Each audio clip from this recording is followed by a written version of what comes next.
Today on Comicstorian, we discover what happens when Daredevil goes too far. This is the Comicstorian channel where I take trade paperbacks and single issues and I break them down into digestible bites to help you understand. Then I read them dramatically back to you. I basically take a synopsis of the storyline but cut out all of the fluff and just tell you exactly what is going on in these storylines so that you can then go buy the issue and get more context or go get the next issue and know what's going on in the storyline. All alterations to the panel, text, and images are to prevent copyright problems, and all art is owned by its respective companies. Today we're going to be covering Daredevil, written by Chip Zdarsky.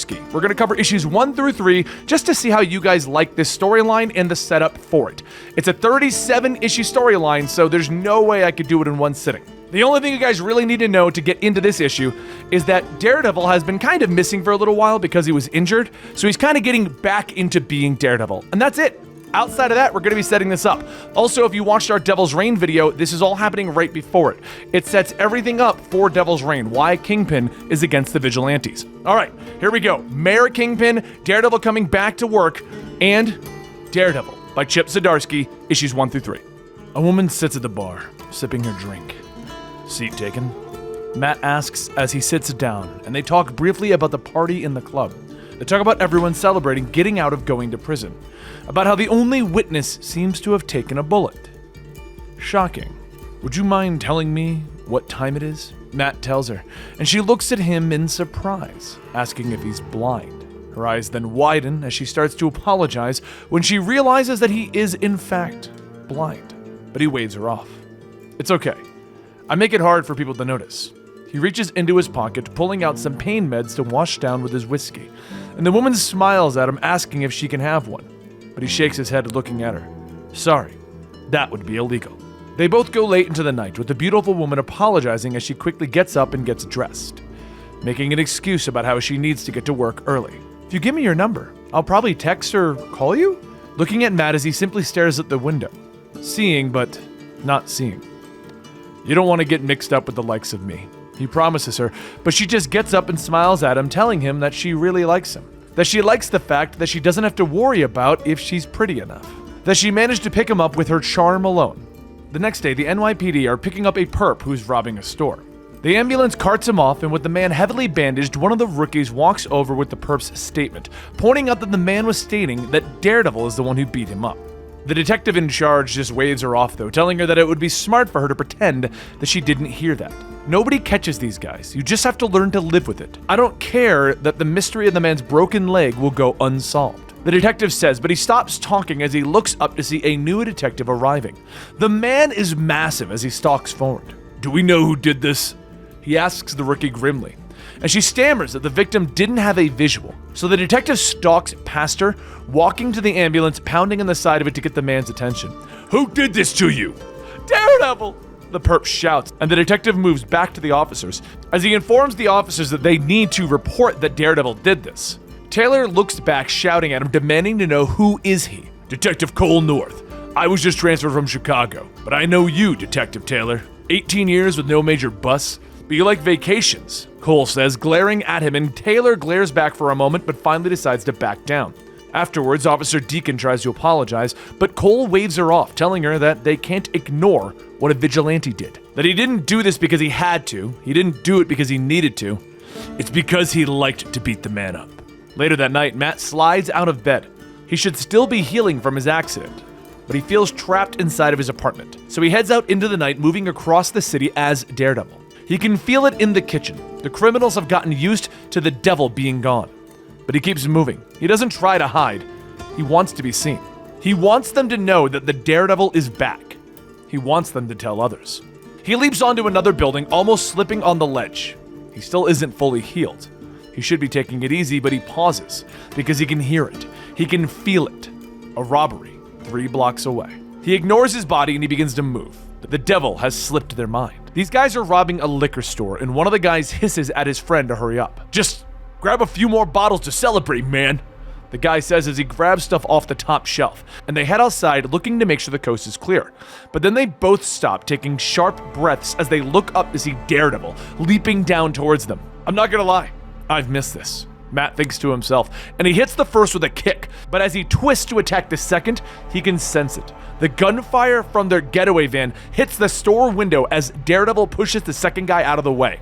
He twists again, throwing his stick, knocking the gun out of the third guy's hand. He's shocked as he takes a swing, cracking Daredevil in the jaw, and the three begin to rush at him. Matt twists, elbowing one in the face, unaware that he has stumbled back, cracking his head against the concrete wall. He tries to knock the gun out of the other hand, but a bottle is smashed over his head. More blows begin to rain down upon him, kicking and punching. They stomp on him as he falls to the ground. He blocks, rolling out, kicking the thug's legs out from underneath him. He struggles to his feet, with the thugs down. But there's a fire in the liquor store behind him. He stumbles away, clutching his wounded body.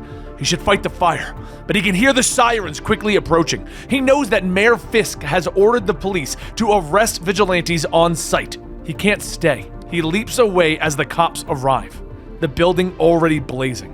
He sits on the rooftop nearby, trying to catch his breath as he thinks about how he fought the likes of Ultron and the Hand, but he was almost put down to the ground by 3 robbers. Pulls his mask off, his mind racing.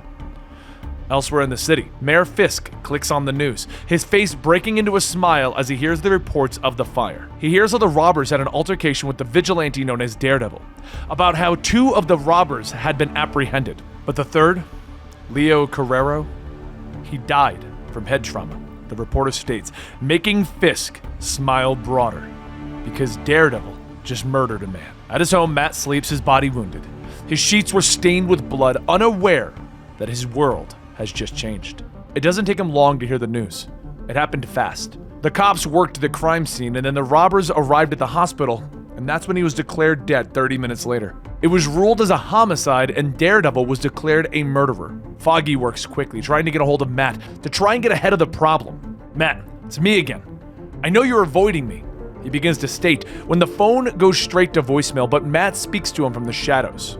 Foggy, making his friend jump. I came to tell you that I'm fine, Matt tells him, and Foggy begins to rattle off questions trying to figure out what happened. He's dead, it's true, but I didn't do it. I didn't kill him. Someone is setting me up, he tells his friend. Foggy pauses, not sure what Matt is trying to say as he asks more questions. I didn't do it, Foggy, he shouts as he slams his fist on the table. He turns back to the window, telling Foggy that it must have been Fisk trying to set him up. Foggy tries to talk some sense into him, telling him to turn himself in, but that they'll fight so that he can keep his mask. No, I won't do it, Matt tells him, also refusing to lay low because it'll make him look guilty. The costume stays on. People need to see me. I'm Daredevil. With that, he leaps out the window. It doesn't take him long to find the hospital and the doctor that declared Leo Carrero dead. He waits for him to come outside before springing on him in the alleyway. What did you do? He demands angrily, grabbing the doctor by the shirt, slamming him into the wall. Tell me what happened! He snaps. The doctor is scared. He tells Daredevil that he came in with a head injury at the base of his skull. Their scans found a blood clot and they rushed him into surgery, but it was too late. Daredevil listens to the doctor speak, listening for the telltale skip of his heart that would mean that he is lying, but it doesn't come. He steps back in shock. He releases the man and he turns to go without a word, but the doctor stops him. He tells him that he's worked on Daredevil's victims before, that he's seen the level of precision that Daredevil has when dealing with criminals. This isn't one of those times. That man was going to die no matter what we did. You screwed up. Somebody's dead. You need to stop the violence. There are other ways, the doctor tries to tell him, but Daredevil turns, launching his grappling hook, leaping into the night sky. With your abilities, you should have been a doctor, the doctor whispers. Meanwhile, Detective Cole and his partner, Fred Higgins, find themselves outside of Mayor Fisk's office. They move past the secretary, ignoring their protests as they push open the doors and step inside. Earlier than expected. Please, come in, officers, Fisk says with a smile from behind his desk. Cole pushes past the pleasantries, reminding Fisk that Daredevil is a suspect in the case that they are dealing with. Yes, quite the tragedy. I assume that you're here due to my alleged history with the Daredevil. Fisk asks him. He stands up, reminding them that he believes in law and order, that he has heard that the devil is scouring the streets for whoever set him up. You're here to warn me, to see if I've been visited by the devil in the night, Fisk asks as he stands before them, but Fisk tells them that he hasn't, and that he knows that Cole has only come here because he's curious about the Kingpin, that he had to meet the man since he came all the way from Chicago. But Fisk puts his hand on Cole's shoulder, leaning in. Leaving your life behind, your friends, poor Anna. "If that's everything, gentlemen, I have a city to run," he says as he finally turns and walks back to his desk. After the police leave, Wesley closes the door and crosses back across the room, finally asking Fisk if he did have anything to do with setting Daredevil up. Fisk stares out the window, smiling. "If I had anything to do with this, I would be bursting to tell you. But sadly, it wasn't me. It appears that the Daredevil has finally done himself in." Fisk tells his assistant. What he doesn't realize is that Daredevil is standing on a nearby rooftop, listening to everything that the Kingpin is saying. He listens for the telltale skips of his heartbeat, something that would tell Daredevil that he's lying and that he actually set him up, but there's nothing. And he sits on the rooftop, thinking hard. Matt later walks into his church, looking for Father Simon, the man who has helped him with spiritual guidance throughout the years. He knows that he is Daredevil, but he doesn't find the Father, and instead, he finds Sister Elizabeth. He sits in one of the pews, quietly asking for her advice with this test that God seems to have given him. He tells her that he's done something unforgivable, but he only wanted to help people. Well then, help people, she tells him simply. So he does. He comes out of the shadows to stop two muggers. He knows just how much pressure to put onto the man's windpipe to stop him. He knows just where to kick the man in the solar plexus so that he doesn't rupture his liver. He drops them both in seconds. When I was younger, I made mistakes. But now, I would never kill someone, he tells himself, proud of his precision. But the two people he saved just look at him in fear, and he turns away, moving back through the shadows as he spends the rest of the day stopping crimes, sensing the fear of the criminals and the victims in his city. He finally takes a break on a rooftop water tower, wondering whether his friends will believe him, wondering whether the criminals will fear him more or band together to stop him. If it wasn't Fisk, who set me up, he wonders, as he heads back to the original crime scene, trying to use his advanced senses to find something that he missed. But the crime scene is a mess, and that's when he stops because he hears voices behind him. Detective Cole and Higgins are walking towards him. "I was too distracted," Matt thinks to himself as Higgins pulls his service weapon. "Freeze! Don't even think about moving!" But Daredevil moves fast, throwing his billy club, hitting the man in the shoulder, his gun firing into the air as he falls back in pain. Cole rushes at Daredevil, but Daredevil kicks out, catching him in the stomach. He whirls around, prepared to fire his grappling hook as Cole pulls out his pistol, firing. The round hits Daredevil in the shoulder and he falls to the ground. Cole stands up, standing over him as he pulls out his radio. "The suspect known as Daredevil has been shot," he calls into the precinct. Mayor Fisk, meanwhile, is finishing his speech at a fundraiser, stepping off the stage to find Wesley, who informs him that the police reports have indicated that Daredevil has been shot and is in police custody. "I thought you'd like to know immediately," Wesley whispers to the mayor. Fisk agrees, ordering him to call the car, that he would like to go to the scene. Daredevil comes to, hearing Cole standing over him with the pistol, shouting to his partner, "Get up, Higgins! I called it in!" He shouts, pulling out his handcuffs, moving to cuff Daredevil. "Let's wrap this up." But Daredevil can sense movement. He rolls fast, kicking out, knocking the weapon from Cole's hand. He then keeps rolling, kicking the man in the stomach, forcing him to his feet. He begins to move off, hearing Higgins run behind him. "Freeze!" the detective shouts before finally opening fire, but Daredevil moves fast, ducking into a nearby alleyway. He keeps moving, knowing that the bullet is lodged in his shoulder, that he won't be able to escape to the rooftops.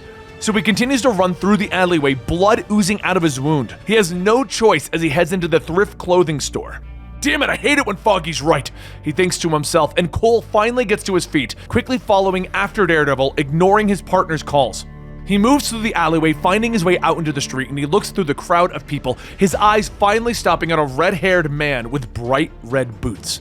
He reaches for his radio, whispering that the officers need to look for a guy with red boots. But he doesn't know that Matt can hear him, and Matt begins to run, pulling his mask out of his pocket, pulling it down on his head. He runs fast, jumping over the hood of a police car that screeches to a halt, but it's over. He's surrounded. The NYPD is all over him. "Officer Bieliski, how's your partner?" he calls out, and the officer pauses before stating that the doctors state that he'll make a full recovery. Daredevil nods his head. "And you, Sergeant Thompson, how's the Williams family?" he asks another. She nods her head, stating that they told her to thank him. "Unbelievable!" Cole hisses at the other cops in disgust as he steps forward, shouting at them, "You're officers of the law! You need to do your jobs! Somebody give me a gun so that I can do my job and arrest him!" He starts to state, but he turns as all of the police officers raise their weapons. Daredevil stands before him, his gun in his hand. He throws it to the ground and drops into a boxing stance, waiting. Cole rushes at him, the two going back and forth. Cole is also a boxer, and he feints a blow, punching Daredevil hard in the face.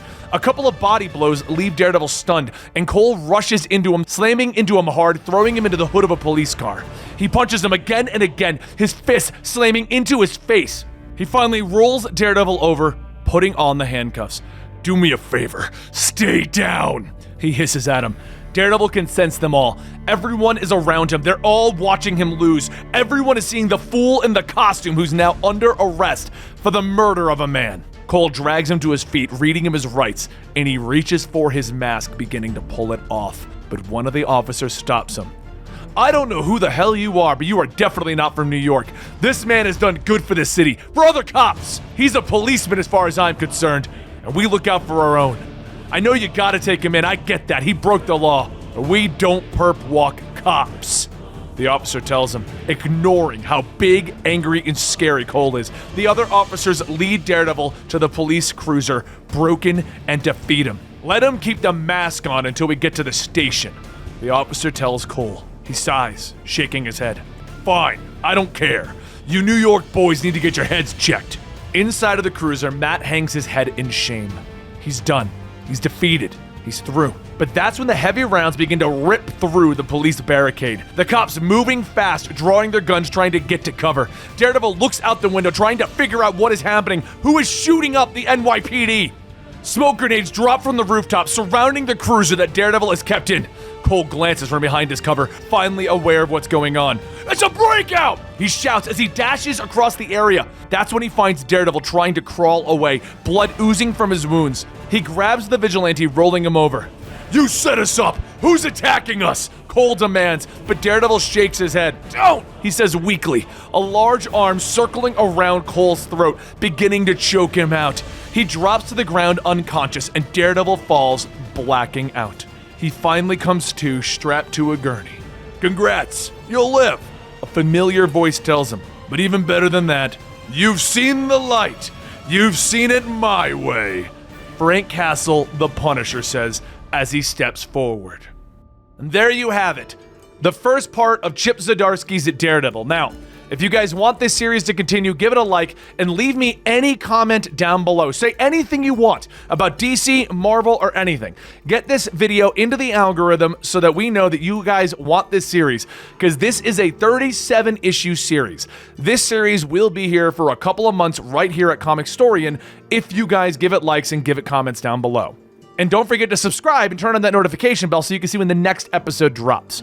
I'm Benny, this is Comicstorian, and I'll see you guys next time right here.